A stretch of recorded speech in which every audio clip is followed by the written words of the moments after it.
Long before Columbus ever dreamed of crossing the ocean, there were men who pushed their dragon-proud ships across uncharted seas, braving storms, ice, and the endless Atlantic horizon.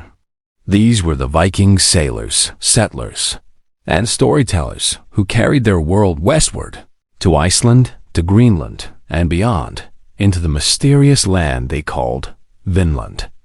This is the saga of the Norse who dared to go farther than anyone before them, and the extraordinary legacy they left across the Atlantic. Welcome back, adventurers, to our journey through the epic history of the Vikings. If you've been with us, you know how far their story has carried us, from the shores of Scandinavia to the battlefields in England, the rivers of Russia, and the rich cities of the East. But today, we follow their sails into the great unknown. Stay with us as we uncover the truth and legend of the Viking voyages to Iceland, Greenland, and Vinland. And if you enjoy this saga, strike that like button, share this voyage with your crew, and join our longship by subscribing for more tales of the North. The move west begins. The story begins in the late 9th century. Scandinavia was changing. The Viking Age was already in full swing, and the Norse were reaching farther and farther across Europe. But the North itself was not empty. It was alive with farmers, chieftains, warriors, and wanderers. And for many, the lands at home were becoming crowded. Kings were growing stronger. Local power struggles turned bloody, and ambitious men and women sought new places to carve out their destiny. Norway, with its deep fjords and towering mountains, could not feed all who lived there. The land was rugged, the soil thin, and families divided their farms among their children until plots were too small to sustain life. At the same time, the unyielding ambition of King Harald Fairhair, who sought to unite Norway under his rule, drove many free men to seek freedom elsewhere rather than submit. And so, with sails catching the wind, many turned their eyes westward beyond the familiar seas, toward lands whispered of in rumor and saga. Iceland lay waiting. According to the sagas, a man named Nadod, sailing from Norway toward the Faroe Islands around 860 AD, was blown off course by storm and came upon a land of snow and mountains. He called it Snæland. Soon after, another seafarer, Gardar Svavarsson, circled the island completely and proved it was indeed an island. And then came Floki Vilgarharsson, known as Raven Floki, who released 3 ravens into the air to guide him across the sea. The first flew back to the Faroe Islands. The second returned to the ship. But the third flew forward, never looking back, and Floki followed until he found land. It was here that he spent a hard winter, watching ice fill the fjords, and he named the land Island Iceland. But if Floki cursed the land with a cold name, others found it fairer. Soon after, settlers from Norway began to arrive in waves. Driven by ambition, by exile, or by dreams of independence, they crossed the sea in their longships, bringing families, livestock, and the tools of survival. What they found was a vast island, empty of men, but rich with grazing lands, rivers teeming with fish, and mountains cloaked in mystery. Between 870 and 930 AD, thousands of Norse settlers made Iceland their new home. They established farms along the coasts and valleys, cutting turf for houses, driving sheep and cattle into the pastures, and carving a new society out of the volcanic wilderness. But unlike many other Viking lands, Iceland had no king. The settlers carried with them not just their axes and plows, but their ideas of law and governance. And so was born one of the most extraordinary institutions of the Viking world, the Althing. Every summer, at Thingvellir, beneath the open sky, chieftains and free men gathered. Here they recited law from memory, settled disputes, and proclaimed judgments. It was a parliament of free people, centuries before such assemblies would appear elsewhere in Europe. The Althing gave Icelanders a unique identity, a society bound not by a monarch's power, but by shared law and custom. Still, Iceland was not a paradise. Winters were harsh, volcanic eruptions scarred the land, and resources were fragile. Yet the Icelanders endured, and more than that, they thrived. They built a culture of storytelling, preserving sagas and poems that remain among the most powerful voices from the Viking Age. It was from Iceland that the great tales of gods, heroes, and voyages were written down, echoes of a world that might otherwise have been lost to time. And from Iceland, the next leap would be made to Greenland, and then, further still, to the edge of a new world.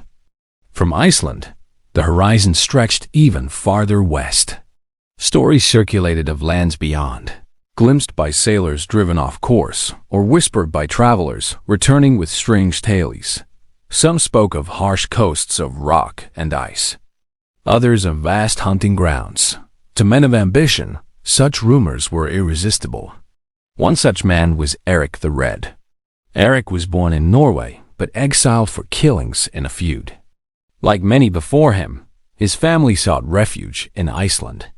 Yet even there, Erik's temper brought him trouble. A quarrel with neighbors turned violent, and Erik killed again. For this, he was outlawed. To the Icelanders, outlawry was a fate worse than exile. It stripped a man of all legal protection. Anyone could kill him without consequence. Alone, cut off from society, Erik the Red turned his gaze westward, beyond the known. He sailed into the unknown seas and found a vast land, rugged and cold, but alive. He named it Greenland. Some say he chose the name to lure settlers, to make the place sound more welcoming than it truly was. Others believe he saw patches of green along the fjords where summer grass grew thick. Whatever the truth, the name stuck, and Erik the Red returned to Iceland with promises of a new world waiting to be claimed. In 985 AD, he led a fleet of ships westward, filled with settlers willing to gamble everything on a chance at a new beginning. Of the 25 ships that set out, only 14 made the journey. Storms and ice took the rest. But those who survived found fjords sheltered by mountains, where they could build farms, raise cattle, and carve life out of the edge of the Arctic. Two great settlements emerged: the eastern settlement, near modern-day Kakertok, and the western settlement farther north near present-day Nuuk. Between them, perhaps 3,000 to 5,000 people lived at the height of the colony. They built turf longhouses with thick walls against the winter, barns for livestock, and churches that rose proudly against the icy skies. The Norse of Greenland were both farmers and hunters. They tended sheep and goats. But they also hunted seals, caribou, and even walrus, whose ivory tusks became a valuable export to Europe. For a time, Greenland flourished. Trade connected it to Iceland, to Norway, and beyond. Ships carried out ivory, hides, and even falcons prized by European nobles, and brought back iron, timber, and luxury goods. Erik the Red himself established a great estate at Brattahlid in the eastern settlement, where his family became leaders of the Greenlanders. It was in this new world that Erik's son, Leif Erikson, grew up. Born in exile, raised in the harshness of Greenland, Leif would one day journey farther than any Viking before him. But before that voyage could be made, Greenland had to take root. The Greenlanders adapted to their strange land, but life was always fragile. Winters could last 8 months, sea ice could cut them off from the world, and crops failed more often than they thrived. To survive, the Norse leaned heavily on hunting, and their ships braved dangerous waters each summer to maintain connection with Iceland and Norway. Christianity, too, reached Greenland, carried by missionaries and embraced by Erik's wife, Jodhild, who built the first church on Greenlandic soil. And yet, even as the settlers made a home here, they looked further still. Sailors spoke of land beyond Greenland wooded shores, rich with resources that Greenland sorely lacked. Timber, especially, was precious, for Greenland's sparse scrub trees could not meet their needs. Such rumors sparked curiosity and ambition. The sagas tell us that one man, Bjarni Herjolfsson, was the first European to sight the lands beyond. Around 986 AD, sailing from Iceland to Greenland, he was blown off course. Days later, he saw a coastline unlike any he knew, forested and rolling. Yet, he did not land. Instead, he turned back toward Greenland, carrying with him only the tale of what he had seen. Others listened with eager ears, and among them was Leif Erikson, son of Erik the Red. If Bodni had glimpsed new lands, then Leif would find them, and he would not turn away. And so began the most extraordinary voyage of all the Viking crossing to North America, the land they would call Vinland. The Greenlanders had carved out a fragile foothold at the edge of the known world. But to Leif Erikson, son of Erik the Red, that was not enough. He had grown up listening to the sagas of explorers, the whispers of distant shores, the tale of Bjarni Herjolfsson, who had seen strange lands but never set foot upon them. Leif would not repeat that mistake. He was destined to step where no Norseman had gone before. Around the year 1000 Leif acquired Bjarni's ship and gathered a crew. With confidence inherited from his father's daring and his mother's steadfastness, he steered west from Greenland, following Bjarni's path in reverse. What lay beyond the endless waves was unknown, but Leif and his men were determined to find it. The sagas tell us that the first land they came upon was a barren shore, rocky and desolate. Leif named it Helluland, the land of flat stones.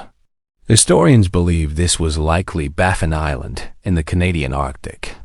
From there, they sailed on and found a coast of forests and white beaches. Leif called it Markland, the land of forests. This is thought to be modern-day Labrador, where endless spruce and pine grow. But Leif did not stop there. He continued south until the winds carried him to a gentler land where wild grapes grew in the fields, where salmon filled the rivers, and where the grass was green even under the autumn sun. Here, Leif and his crew built houses of timber, the first European dwellings in the Americas. They called the place Vinland, the land of wine, or perhaps more truly, the land of meadows. Vinland was rich in what Greenland lacked. The Norse gathered grapes, cut timber, and feasted on game and fish. The sagas speak of a winter spent in Vinland, a season of abundance compared to the harshness of Greenland. Leif became known thereafter as Leif the Lucky, for he had not only discovered a new land, but returned safely with cargoes of timber and stories of plenty. Yet the Norse were not alone in Vinland. The sagas also tell of encounters with the Skrælings, the indigenous peoples of North America, likely ancestors of the Beothuk or Micmac. At first, the contact was tentative, exchanges of goods, wary glances across the water. But soon, suspicion turned to hostility. The Norse were few in number, far from home and vulnerable. The Skrælings, numerous and defending their own land, attacked with slings, arrows, and courage. Though the Norse fought back with swords and shields, it became clear that Vinland could not be easily held. After repeated clashes, Leif and his companions abandoned their settlement and sailed home. The dream of Vinland remained, but its reality was harsh. A land too distant, too dangerous to claim for long. Still, Leif's voyage echoed across Greenland and Iceland. Others tried to follow in his wake. His brother, Thorvald, led an expedition to Vinland, but was killed in battle with the Skrælings. Another brother, Thorstein, attempted to retrieve his body, but storms drove him back. Later, their sister Freydis, fierce and ruthless, led her own voyage, marked by betrayal and bloodshed. Each attempt to settle Vinland ended in failure.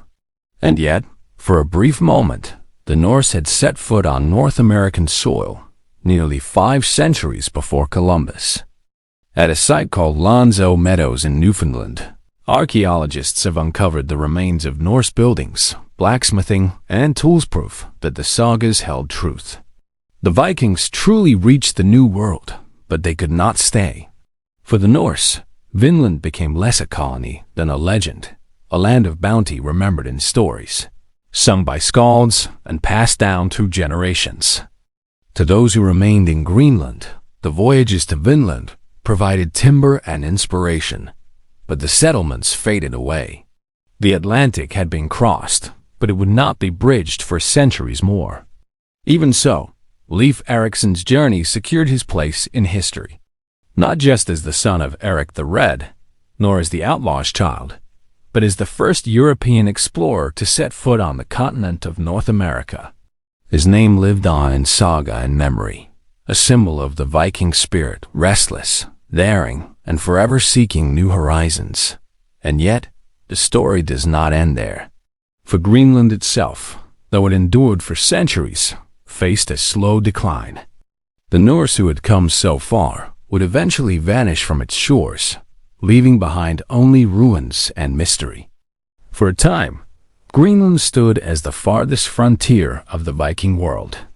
The eastern and western settlements endured through centuries, their farms clinging to the fjords, their churches standing against the winds, their ships carrying ivory, hides, and furs across the sea. But the edge of the world is never a gentle place, and the Greenlanders' hold was fragile from the beginning. At first, the colonies prospered. Archaeologists have uncovered great farmsteads, some with stables for cattle, halls for feasting, and even imported goods from Europe: glass beads, fine cloth, and iron tools. The Greenlanders traded walrus ivory, prized in Europe for carving into crosses, combs, and ornaments. For 200 years, this ivory was their lifeline, connecting them to kings and merchants across the sea. But the world was changing. In the 13th century, demand for walrus ivory began to decline, replaced by elephant ivory from Africa. Trade routes shifted, and Greenland grew isolated. The seas, once highways, became barriers. The climate, too, turned against them. Around this time, the North Atlantic entered what historians call the Little Ice Age. Winters grew longer, summers shorter, and ice spread farther south. The growing season shrank, hay harvests failed, and cattle herds dwindled. For a society that depended on farming and grazing, the cold was a slow, relentless enemy. And then there were the neighbors. The Inuit, ancestors of the Thule people, moved into Greenland from the north around the 13th century. Skilled hunters, they thrived where the Norse struggled. With kayaks, dog sleds, and harpoons, they mastered the Arctic world. The sagas tell of meetings between Norse and Inuits, sometimes trade, sometimes violence. To the Norse, they were Skrælings, just as in Vinland. But unlike in Vinland, the Inuit remained, enduring long after the last Norseman had vanished. The Western settlement was the first to fall. In the early 14th century, it simply disappears from history. Excavations suggest famine, abandonment, or migration. By the time a visiting ship arrived from Iceland in the 1350s, the farms were silent, the halls empty, the fields overgrown. The eastern settlement lingered longer. A church at Vautsi, built of stone, still stands today, its walls a haunting reminder of the colony. In 1408, a wedding was recorded there, the last written record of the Norse in Greenland. After that, silence. No letters, no trade, no voices. By the 15th century, the Greenlanders were gone. Why did they vanish? Historians offer many answers. The failing climate, isolation from Europe, the decline of trade, conflict with the Inuit, a refusal to adapt fully to the harsh Arctic environment. The Norse clung to their European way of life: cattle herding, farming, building churches even as the land turned against them. Instead of embracing seal hunting and Inuit methods, they held to old traditions until the land itself forced them out. And so, Greenland's Norse colonies, founded with hope, sustained with courage, faded into memory. The ruins remained, scattered across the fjords. Stone churches, collapsed barns, abandoned farmhouses, bones of cattle long since turned to dust. Yet their story was not lost. The sagas preserved their struggles. The stones preserved their presence. And their greatest legacy lay in the voyages they inspired, the daring leap across the Atlantic that carried their sails into the lands of North America. The Norse may have disappeared from Greenland, but their exploration of the West carved a place in history. They were the first Europeans to cross the Atlantic, the first to see the forest of Markland, the rivers of Vinland, the first to meet the peoples of the New World. Their time in the Americas was brief, their settlements abandoned, but their achievement remains unmatched for centuries to come. The age of the Viking expansion had reached its farthest horizon. From the fjords of Norway to the fields of England, from the rivers of Russia to the markets of Byzantium, and finally, across the Atlantic to Greenland and Vinland, the Norse left their mark upon every shore. The sagas of Iceland told their tales. The ruins of Greenland bore witness to their courage. The winds carried their memory across the seas. And though their settlements faded, their story endures, a saga of exploration, ambition, and the eternal hunger for new worlds. The Viking Age was never just about raiding and conquest. It was about movement, exploration, and the search for freedom. Iceland, Greenland, and Vinland tell us this more than any other chapter. They were not lands taken by sword and fire, but by courage, hardship, and the will to carve homes in the unknown. Iceland became the heart of Norse culture, where sagas were written, laws were spoken beneath the open sky, and the memory of the old gods lingered longest. It was a land of fire and ice, but also of freedom, where no king ruled, only law and assembly. Greenland was the edge of survival, a colony clinging to life at the world's end. Its settlers lived in a balance between triumph and tragedy, where a single failed harvest could spell disaster. Yet their churches and farms stood proud against the storms for centuries. Their disappearance remains one of history's haunting mysteries, a reminder of how fragile human ambition can be against nature's will. And then there was Vinland, the furthest leap. For a brief, shining moment, the Norse crossed the ocean and set foot in North America. They built houses, fished rivers, and gazed upon forests that seemed endless. But the land was not theirs to take. The Skrælings defended their home, and the Norse were too few, too far from their own world to endure. Vinland was left behind, not as a colony, but as a story of discovery, 500 years before Columbus. Together, these voyages tell us who the Vikings truly were. They were not content with the familiar. They chased horizons, driven by need, by exile, by dreams of land and freedom. Their sails carried them farther than anyone thought possible, from Scandinavia to the edge of the world and beyond it. Even now, 1,000 years later, the ruins in Greenland and the sagas of Vinland remind us of that restless spirit. The spirit that dares to say, "What lies beyond?" The spirit that risks everything for a chance at something new. The Viking story across the Atlantic is not just history, it is human nature, written upon the waves. And so, the saga of Iceland, Greenland, and Vinland comes to a close. From the fiery volcanoes of Iceland to the icy fjords of Greenland, and across the ocean to the green shores of Vinland, the Vikings proved themselves not just raiders, but pioneers of the Atlantic. If you've sailed with us on this voyage, give this video a like, it helps keep the saga alive. Share your thoughts in the comments. Which Viking voyage westward do you think was the most extraordinary? And don't forget to subscribe, so you never miss the next chapter in our journey through history. Until then, may the wind be at your back, and the sagas guide your way.